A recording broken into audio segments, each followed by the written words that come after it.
There are days when I feel like I'm trapped in a maze of my own mind, unable to find the exit. Living with treatment-resistant depression feels like fighting an invisible battle that just won't end. I've tried different treatments, different medications, different therapies, but the fog is still here, lingering. What's even harder is that this doesn't just affect me. It affects the people I love, especially my partner. I want to talk about it. I want to be able to share what I'm going through, but sometimes the words just don't come. Not because I don't want to open up, but because I don't even know how to explain the storm that's happening inside. One of the hardest parts of dealing with this kind of depression is communicating when I'm in the middle of it. When I'm in that dark place, my emotions are like a tangled knot, and I don't always have the words to express what I'm feeling. It's not that I don't want to talk, I do, but depression clouds my thoughts, makes me doubt myself, and sometimes it feels like I'm protecting my partner by staying silent. Silence creates distance, and that distance hurts more than the vulnerability of trying to explain what's going on inside.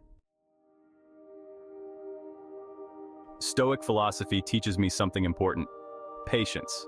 Patience with myself and patience with those around me. Marcus Aurelius said, "The impediment to action advances action," or, "What stands in the way becomes the way." Depression feels like an obstacle in the way, and communication can feel impossible. I remind myself that it's okay if I don't always have the perfect words. It's okay if my partner doesn't immediately understand. What matters is the effort, the small steps we take toward understanding each other. Being patient with myself means accepting that some days I won't be able to explain everything, and that's okay. Being patient with my partner means understanding that they too are learning how to navigate this with me. One thing I find helpful is trying to set clear intentions with my partner. The Stoics believed in focusing on what's within our control, and when I'm struggling, I can control how I approach conversations, even if I can't control how I'm feeling.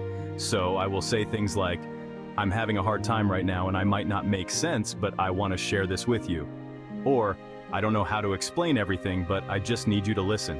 It's not always about solving the problem. Sometimes it's just about feeling heard. When I set those intentions, it takes some of the pressure off. My partner knows I'm not expecting them to fix anything, and I'm not expecting myself to explain everything perfectly. So, let's acknowledge the limits of language, because sometimes, no matter how hard I try, words just aren't enough. I sit there, feeling the weight of all these emotions, and everything I say feels inadequate. Kierkegaard talks about the silence of despair, and in some ways that resonates deeply with me. There are moments when I feel so overwhelmed that language can't capture it. But instead of feeling defeated by that, I try to be honest about it. I say to my partner, "I don't have the words right now, but I need you to know I'm struggling." I am learning that vulnerability isn't always about saying everything. It's about being honest when I can't. And sometimes, just admitting that is enough. I can practice active listening. It's easy to get lost in my own head when I'm in a depressive episode, I know that. But something I'm working on is learning how to listen, really listen, to my partner during these times. It's hard because depression makes me want to withdraw, but when I listen, when I take a moment to really hear what they're saying, it reminds me that I'm not alone in this. Seneca wrote, "We have 2 ears and 1 mouth, so that we can listen twice as much as we speak." I try to remember this. Listening to my partner not only helps me feel more connected, but it also gives them space to share how they're feeling, which is just as important as me sharing my own struggles. Take the small steps towards communication, even in silence. Some days I don't have the energy to talk at all, and I'm coming to understand that that's okay too.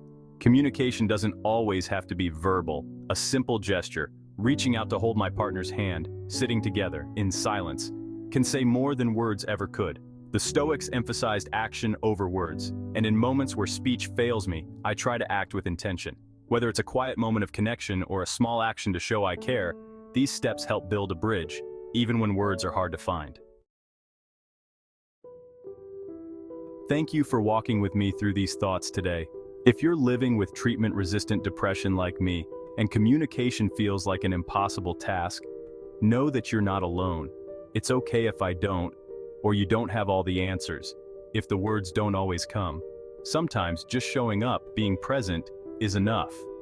The Stoics teach us patience. It reminds me that even in the silence, there is meaning. And Beyond shows us that emotions don't need to be perfectly expressed to be understood. Let's take small steps together towards better communication with our partners, with ourselves, and know that even in our struggle, there is hope for connection.